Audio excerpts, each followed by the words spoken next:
ಆದ್ರೆ ಮತ್ತೆ ಇವರು ಯಾವಾಗ್ಲೂ RSS ಭಯ ಅಂತ ಪ್ರಿಯಾಂಕ್ ಅವರು ಈ ಸಲ ಒಂದು ಒಳ್ಳೆ ಬೆಳವಣಿಗೆ ಏನಪ್ಪಾ ಅಂತಂದ್ರೆ ಭಾಷಣ ಮಾಡೋತ್ತಿಗೆ ಇವ್ರು ಏನ್ ಹೇಳ್ಯಾರ ಅಂದ್ರೆ ಬೋಲೋ ಭಾರತ್ ಮಾತಾ ಕಿ ಜೈ ಅಂತ ಹೇಳ್ಯಾರ. ಅದಕ್ಕೆ ನಾವು ಬಹಳ ಸ್ವಾಗತಿಸ್ತೀವಿ. ಯಾಕಂದ್ರೆ ಅದು ಸ್ಲೋಗನ್ ನಮ್ದು. ಅದು ಮೋಸ್ಟ್ಲಿ ಅವ್ರಿಗೆ RSS ಬೈದ RSS ಮಗ ಏನು ಪ್ರೀತಿ ಆಗಿರ್ಬೇಕು, ಅದಕ್ಕೆ ಭಾರತ್ ಮಾತಾ ಕಿ ಜೈ ಅಂದ್ರ. ಯಾಕಂದ್ರೆ ಇವ್ರು ಪ್ರಧಾನ ಮಂತ್ರಿ ಅನ್ನೋ ಗೌರವನೂ ಇಲ್ಲ ಅವ್ರು. ಯಾಕಂದ್ರೆ 140 ಕೋಟಿ ಜನರ ಒಬ್ಬರು ಪ್ರತಿನಿಧಿ ವಿಶ್ವನಾಯಕ ಮೋದಿ ಅವರಿಗೆ ಟ್ರಂಪ್ನ ಗುಲಾಮ್ ಅಂತ ಹೇಳ್ತಾರ. ಅದು ಗುಲಾಮ್ ಅಲ್ಲ. ಅವರಂತ ಸೋಮಣ್ಣ ಅವರು ಅದಕ್ಕೆ ಶಂಕುಸ್ಥಾಪನೆ ಹಾಕಿದ್ರು. ಬೊಮ್ಮಾಯಿ ಸರ್ಕಾರ ಇದ್ದಾಗ ಅದಕ್ಕೆ ಉದ್ಘಾಟನೆ ಮಾಡ್ಯಾರ. ಪ್ರತಿ ಎಲೆಕ್ಷನ್ದಾಗ ಅದು ಹಕ್ಕುಪತ್ರ ಕೊಟ್ಟೆ ಅದನ್ನ ಅಲಾಟ್ಮೆಂಟ್ ಅಂತ ಹೇಳ್ತಾರ. ನಿನ್ನೇನೋ ಇದಕ್ಕೆ ಮಾಡ್ಯಾರ, ಏನೋ ನಿನ್ನೆ ಹಕ್ಕುಪತ್ರ ಕೊಟ್ಟಾರ. ಇದು ಪ್ರತಿಯೊಂದು ಅದೊಂದು ಗಿಮಿಕ್ ಮಾಡಿಬಿಟ್ರ. ಅದು ಎಷ್ಟು ಸಲ ಉದ್ಘಾಟನೆ ಮಾಡ್ತೀರಿ? ಈಗ ನಮ್ದು ಸುಮಾರು MP ಎಲೆಕ್ಷನ್ ಆಗಿ 2 ವರ್ಷ ಆಯ್ತು. ನಮ್ಮ MP ಸಾಹೇಬ್ರ ಕಡೆ ಕ್ಷೇತ್ರ ಕಡೆಗೆ ಬಂದಿಲ್ಲ. ಮೊನ್ನೆ ಅಷ್ಟು ದೊಡ್ಡ ಕಾರ್ಯಕ್ರಮ ಮಾಡ್ಯಾರ ಅವರು. ಆ MP ಸಾಹೇಬ್ರು ಎದ್ದಿಲ್ಲ. ಅವ್ರಿಗೇನು ಮುಖಂದ ಕ್ಷೇತ್ರಕ್ಕೆ ಅವ್ರು ಒಂದು ಗೆದ್ದ ಮೇಲೆ ಈ ಕಡೆ ಏನೋ ಒಂದ್ಸಲ ಏನೋ ಸನ್ಮಾನ ಕಾರ್ಯಕ್ರಮ ಬಂದವರು 2 ವರ್ಷ ಆಗ್ಲೇ ಬರ್ತದೆ. ಇಲ್ಲಿ ಕ್ಷೇತ್ರಕ್ಕೆ ಬಂದಿಲ್ಲ ಅವರು.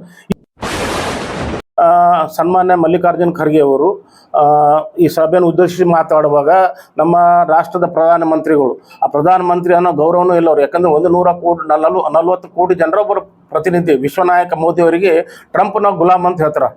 ಟ್ರಂಪ್ ಅವರು ಯಾರ್ದು ಗುಲಾಮ್ ಅಲ್ಲ. ಅವರಂತ ವಿಶ್ವ ನಾಯಕ ಇಡೀ ಜಗತ್ತಿನಾಗಿಲ್ಲ ಅಂತ. ಯಾಕಂದ್ರೆ ನಿಮ್ಗೆ ಗೊತ್ತಿರ್ಬೇಕು, ಬೆಂಗಳೂರಿನಾಗ ಈ ಅಧಿಕಾರ ಹಸ್ತಾಂತರ ಅವ್ರದೇನು ಒಳ ಜಗಳ ಕಾಂಗ್ರೆಸ್ ನಡೆದಾಗ ನಾನು ಏನು ಹೆಲ್ಪ್ಲೆಸ್ ಇದ್ದೀನಿ, ನಾವು ಹೈಕಮಾಂಡ್ಗೆ ಹೇಳ್ತೀನಿ ಅಂತ. ಸ್ವತಃ ಅವರು AICC ಅಧ್ಯಕ್ಷರು, ಅವರೇ ಸುಪ್ರೀಂ ಇರ್ಬೇಕದು. ಬಟ್ ಅವ್ರೇನು ಹೇಳ್ತಾರಂದ್ರೆ ನಾನು ಹೈಕಮಾಂಡ್ಗೆ ಹೋಗಿ ತಿಳಿಸ್ತೀನಿ ಅಂದ್ರೆ ಸ್ವತಃ ಇನ್ನೊಬ್ರಿಗೆ ಗುಲಾಮ್ ಅಂತ ಅನ್ನೋದಕ್ಕೆ ನಾವು ಅತ್ಯಂತ ಉಗ್ರವಾಗಿ ಖಂಡಿಸ್ತೀನಿ. ಮೋದಿ ಟ್ರಂಪಿನ ಅವ್ರೇನು ಅವ್ರು ಗುಲಾಮ್ ಅಲ್ಲ. ಯಾಕಂತಂದ್ರೆ ಯಾರಿಗೂ ಅವ್ರು ಬಗ್ಗಲ್ಲ. ಯಾಕಂತಂದ್ರೆ US ಡೀಲ್ ಆದ್ಮ್ಯಾಗ ಸ್ವತಃ ಅವರೇ ಬಂದು ಸರೆಂಡರ್ ಆಗಿ ಮೋದಿ ಹತ್ರ ಅದು ಟ್ರೇಡ್ ಡೀಲ್ ಮಾಡ್ಕೊಂಡಿದ್ದಾರೆ. ಮೋದಿ ಅಂತಂದ್ರೆ ಇಡೀ ವಿಶ್ವನೇ ಅವ್ರಿಗೆ ಅತ್ಯಂತ ಗೌರವ ಕೊಡುವಂಥ ನಾಯಕರಾದ. ಅದಕ್ಕೆ ಅವ್ರೇನು ಪದ ಬಳಸ್ಯಾರ, ಅದಕ್ಕೆ ನಾನು ಉಗ್ರವಾಗಿ ಖಂಡಿಸ್ತೀನಿ. ಮತ್ತು ಅವ್ರು ಯಾವಾಗಲೂ ಏಕವಚನದಾಗ ಮಾತಾಡ್ತಾರೆ ಖರ್ಗೆ ಸಾಹೇಬರು ಮೋದಿ ಅವ್ರ ಬಗ್ಗೆ, BJP ಅವ್ರ ಬಗ್ಗೆ. ಅದನ್ನು ಯಾಕಂದ್ರೆ ಅವ್ರ ಸ್ಥಾನಕ್ಕೆ ಅದು ಗೌರವ ಅದಲ್ಲ. ಎರಡನೇದ್ದು, ಈ ಮೊನ್ನೆ ಏನು ಹೇಳಿದ್ರು CM ಬರ್ತಾರ ಅಂತೇಳಿ ಒಂದು ತಿಂಗಳಿಂದ ಇವ್ರದ್ದು ಪ್ರಚಾರ ನಡೆದೈತಿ. ಅದು CM ಬರಲಿಲ್ಲ. ಯಾಕಂದ್ರೆ ಜನ ಸೇರಿಸ್ಬೇಕಂತ CM ಅನ್ನೋ ಹೆಸರು ಹೇಳಿದ್ರು. ಜನ ಬರಲ್ಲ ಅಂತ ಗೊತ್ತಾದ್ಮ್ಯಾಗ ವಿವಿಧ ಇಲಾಖೆಗಳಿಗೆ CDP ಅವರಿಗೆ ನೀವು ಇಷ್ಟು ನಿಮ್ಮೆಲ್ಲ ಅಂಗಡಿಯವ್ರಿಗೆ ಕಾರ್ಯಕರ್ತರು ಬರಬೇಕು, TH ಅವ್ರಿಗೆ ಅವ್ರಿಗೆ ಪ್ರೆಷರ್ ಹಾಕಿ ನಿಮ್ಮ ಆಶಾ ಕಾರ್ಯಕರ್ತರು ಬರಬೇಕು, ಮುನ್ಸಿಪಾಲಿಟಿ ಅಧಿಕಾರಿ CO ಮಾತಾಡಿ ನಿಮ್ಮೆಲ್ಲ ಪುರಸಭೆ ಸಿಬ್ಬಂದಿಗಳು ಬರಬೇಕು, ಮತ್ತೆ ಎಲ್ಲ ಜನರಿಗೆ ಬರಬೇಕು ಅಂತ ಎಲ್ಲ ಮತ್ತು ಬೇರೆ ಬೇರೆ ಡಿಪಾರ್ಟ್ಮೆಂಟ್ BO ಅವ್ರಿಗೆ ಫೋನ್ ಮಾಡಿ ಸಂಡೇ ಇದ್ರೂ ಎಲ್ಲರೂ ಅಟೆಂಡ್ ಆಗ್ಬೇಕು ಅಂತೇಳಿ ಈ ಥರ ಪ್ರೆಷರ್ ಹಾಕಿ ಮತ್ತು ಕರೆಸಿ ಸಭೆ ಮಾಡಿದ್ದಾರೆ ಇವರು. ಮತ್ತು ಇದು ಇವರು ಹೇಳ್ತಾರೆ ವಿವಿಧ ಕಾರ್ಯಕ್ರಮಗಳು ಮಾಡಿದ್ದ ಕಾರ್ಯಕ್ರಮಗಳು ಪ್ರತಿ ಸಲ ಮತ್ತೆ ಉದ್ಘಾಟನೆ. ಯಾವುದು ಅಂತಂದ್ರೆ ಸ್ಲಮ್ ಬೋರ್ಡ್ದವ್ರದ್ದು ಸುಮಾರು 1000 ಮನೆಗಳು ಈಗಾಗಲೇ ಸೋಮಣ್ಣ ಅವರು ಅದಕ್ಕೆ ಶಂಕುಸ್ಥಾಪನೆ ಹಾಕಿದ್ರು. ಬೊಮ್ಮಾಯಿ ಸರ್ಕಾರ ಇದ್ದಾಗ ಅದಕ್ಕೆ ಉದ್ಘಾಟನೆ ಮಾಡ್ಯಾರ. ಪ್ರತಿ ಎಲೆಕ್ಷನ್ದಾಗ ಅದು ಹಕ್ಕುಪತ್ರ ಕೊಟ್ಟೆ ಅದನ್ನ ಅಲಾಟ್ಮೆಂಟ್ ಅಂತ ಹೇಳ್ತಾರ. ನಿನ್ನೇನೋ ಇದಕ್ಕೆ ಮಾಡ್ಯಾರ, ಏನೋ ನಿನ್ನೆ ಹಕ್ಕುಪತ್ರ ಕೊಟ್ಟಾರ.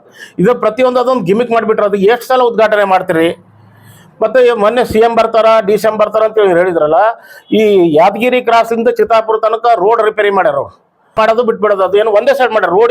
ರೋಡ್ ಅದು ಪೂರ ಸಂಪೂರ್ಣ ಹಾಫ್ ರೋಡ್ ಒಂದು 3-4 ಕಿಲೋಮೀಟರ್ ರೋಡ್ ಮಾಡಿದ್ದಾರೆ ಇವರು. ಇಡೀ ತಾಲೂಕದಾಗ ಯಾವುದೇ ಕ್ಷೇತ್ರ ಯಾವುದೇ ಏರಿಯಾದಾಗ ಹೋಗ್ರಿ ಒಂದು ಕಡೆನೂ ನಿಮ್ಗೆ ರೋಡ್ ಇಲ್ಲ. ಸಪೋಸ್ 4 ನೀವು ಸನ್ನತ್ತಿಗೆ ಹೋಗ್ರಿ, ಈ ಕಡೆ ಎಲ್ಲ ಹಳ್ಳಿಗಳದಾಗ ಹೋಗ್ರಿ, ಎಲ್ಲಿ ರೋಡ್ಗಳು ಒಂದು ಸ್ಥಿತಿ ಸರಿಯಾಗಿಲ್ಲ. ಅಂತ ಒಂದು ದೈನಂದಿನ ಸ್ಥಿತಿ ತಾಲೂಕದ. ಇವರು 1,000 ಕೋಟಿ 2,000 ಕೋಟಿ ಅಂತ ಹೇಳುವ ಯಾವ ಕ್ಷೇತ್ರದಾಗ ರೋಡ್ಗಳು ಚಲೋ ನೋಡ್ರಿ. ಇವು ಏನೋ ಹೇಳ್ತಾರ, ನಾವು ಭಾಳ ಅಭಿವೃದ್ಧಿ ಮಾಡಿವಿ ಅಂತ ಹೇಳ್ತಾರ. ಈಗ ನಮ್ದು ಸುಮಾರು MP ಎಲೆಕ್ಷನ್ ಆಗಿ 2 ವರ್ಷ ಆಯ್ತು. ನಮ್ಮ MP ಸಾಹೇಬ್ರ ಕಡೆ ಕ್ಷೇತ್ರ ಕಡೆಗೆ ಬಂದಿಲ್ಲ. ಮೊನ್ನೆ ಅಷ್ಟು ದೊಡ್ಡ ಕಾರ್ಯಕ್ರಮ ಮಾಡ್ಯಾರ ಅವರು. ಆ MP ಸಾಹೇಬ್ರು ಎದ್ದಿಲ್ಲ. ಅವ್ರಿಗೇನು ಮುಖಂದ ಕ್ಷೇತ್ರಕ್ಕೆ ಅವ್ರು ಒಂದು ಗೆದ್ದ ಮೇಲೆ ಈ ಕಡೆ ಏನೋ ಒಂದ್ಸಲ ಏನೋ ಸನ್ಮಾನ ಕಾರ್ಯಕ್ರಮ ಬಂದವರು 2 ವರ್ಷ ಆಗ್ಲೇ ಬರ್ತದೆ. ಇಲ್ಲಿ ಕ್ಷೇತ್ರಕ್ಕೆ ಬಂದಿಲ್ಲ ಅವರು.